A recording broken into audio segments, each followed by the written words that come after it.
যে সরকারের কাছে নিজের দলের লোকের জীবনের নিরাপত্তা নাই, সেই সরকারের কাছে বাংলাদেশের সাধারণ মানুষের জীবনের কি নিরাপত্তা আশা করা যেতে পারে? মাননীয় স্পিকার,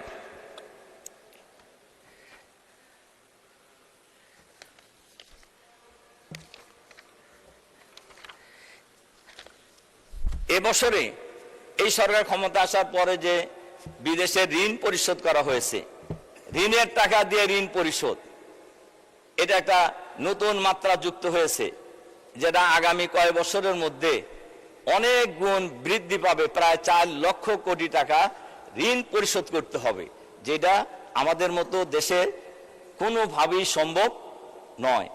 সম্মানিত মাননীয় স্পিকার, এই হলো আমি বাজেটের উপর কয়টা কথা বলার পর বাংলাদেশে বাজেট বাস্তবায়নের, বাংলাদেশের সমস্যার সমাধানের ক্ষেত্রে সবচাইতে বড় বাধা হয়ে দাঁড়িয়েছে এখন আইন শৃঙ্খলা পরিস্থিতি।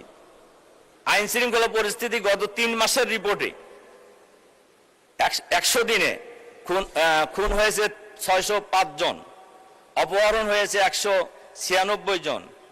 এটা হলো টিআইবির রিপোর্ট, এবং সেই রিপোর্টে বলা হয়েছে যে খুন যে হয়েছে 605 জন, এর মধ্যে সরকার দলের লোক খুন হয়েছে 288 জন। তাহলে সরকার দলের লোক খুন করলো কারা আর খুন হইল কারা? তাহলে দেখা যাচ্ছে যা হত্যাকাণ্ড হয়েছে, খুনের ঘটনা বাংলাদেশে যা ঘটেছে, এর প্রায় অর্ধেক মানুষ কিন্তু সরকার দলীয় হয়েছে। এর অর্থ হলো নিজের দলের লোকদেরকে নিজেরাই মেরেছে। এটাই যদি হয়, তাহলে যে সরকারের কাছে নিজের দলের লোকের জীবনের নিরাপত্তা নাই, সেই সরকারের কাছে বাংলাদেশের সাধারণ মানুষের জীবনের কি নিরাপত্তা আশা করা যেতে পারে? মাননীয় স্পিকার, এবং ধর্ষণের শিকার হয়েছে, এই বিস্তারিত রিপোর্ট আমাদের কাছে আছে। আমাদের মাননীয় স্বরাষ্ট্রমন্ত্রী আলহামদুলিল্লাহ, উনি সব দিক দিয়ে দক্ষ, উনি সব মন্ত্রণালয়ে কিন্তু প্রক্সি দেন, কিন্তু উনি আইন শৃঙ্খলা রক্ষা করার ক্ষেত্রে আমি মনে করি ব্যর্থ হয়েছে। তার কারণ উনি আইন শৃঙ্খলা রক্ষা করতে পারেন নাই।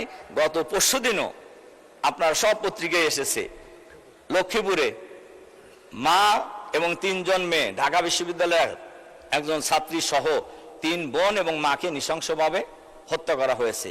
ধর্ষণের ঘটনা প্রতিনিয়ত হয়ে যাচ্ছে, কিন্তু এগুলো কিন্তু আইন শৃঙ্খলা বাহিনী এটা কতটুকু এটা মানুষের জান মাল ইজ্জত আবরু নিরাপত্তা বিধান করতে পারছে, এটা কিন্তু আমরা আসলে কেউই বুঝতে পারছি না।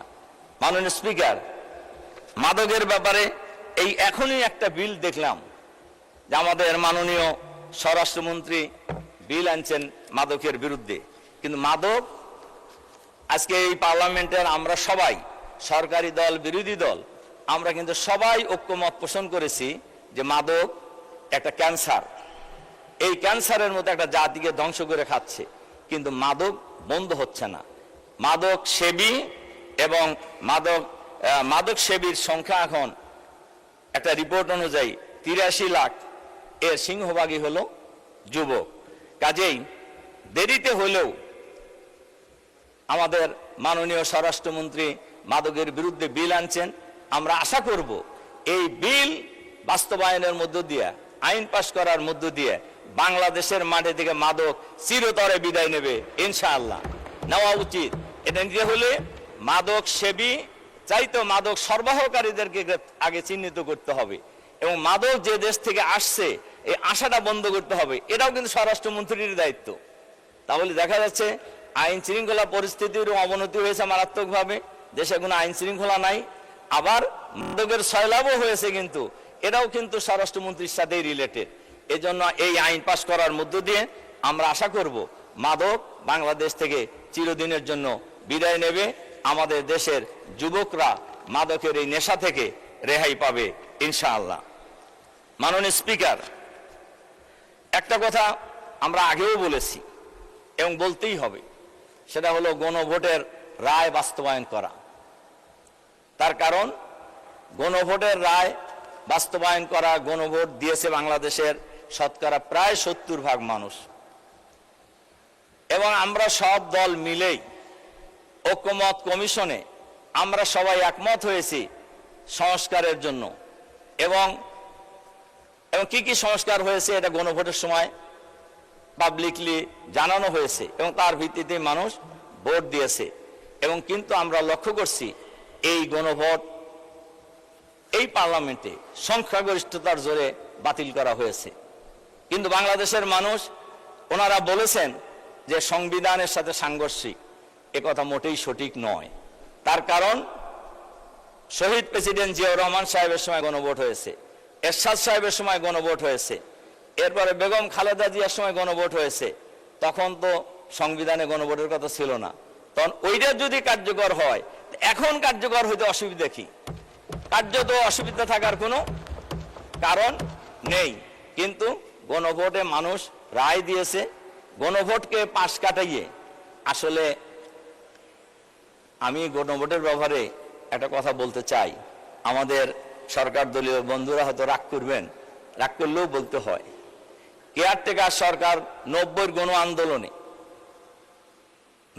গণ আন্দোলনে জামাত ইসলামী সহ 3 জোটের রূপরেখা ছিল। যারাই ক্ষমতায় আসবে তারা কেয়ারটেকার সরকারের বিল পার্লামেন্টে এনে সংবিধানে সংযোজন করবেন। কিন্তু আমরা লক্ষ্য করেছি জামাত ইসলামীর সমর্থন নিয়ে 91 সালে যে সরকার হয়েছিল ওনারা কিন্তু এটা করেন নাই। আন্দোলন সংগ্রামের মধ্য দিয়ে এক পর্যায়ে তড়িঘড়ি করে নির্বাচন দিয়ে 1 মাসের সরকার ছিল। কেয়ারটেকার বিল কিন্তু সংবিধানে সংযোজিত হয়েছে এবং আশা করি আবারও সংযোজিত হবে এবং অলরেডি হয়ে গেছে সুপ্রিম কোর্টের রায়ের মধ্য দিয়েই। তা আমি যে কথা বলছিলাম, গণভোটের রায় এটা বাংলাদেশের শতকরা 70% মানুষের দাবি।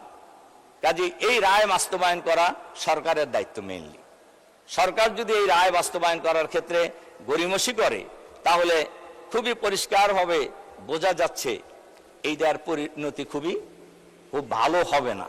তার কারণে দেশের জনগণ গণরায় দিয়েছে, গণভোটকে বিজয়ী করেছে এবং এই দেশের মানুষ গণভোট কার্যকর হোক এটা চায়। এবং আজকের এই মহান সংসদে আমি সরকারি দল, বিরোধী দল, আমি সবার উদ্দেশ্যে বলতে চাই, এই গণভোটের রায় যদি বাস্তবায়িত হয় কারোরই তো অসুবিধা হওয়ার কথা না।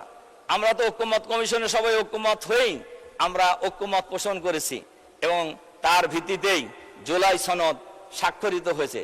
জুলাই অধ্যাদেশ যতদিন পর্যন্ত কার্যকর না হবে ততদিন পর্যন্ত এ ব্যাপারে জনগণের মধ্যে একটা দ্বিধা বিভক্তি থেকেই যাবে। এজন্য আমি সরকারের কাছে অনুরোধ জানাবো অবিলম্বে এই গণভোটের রায় কার্যকর করা হোক।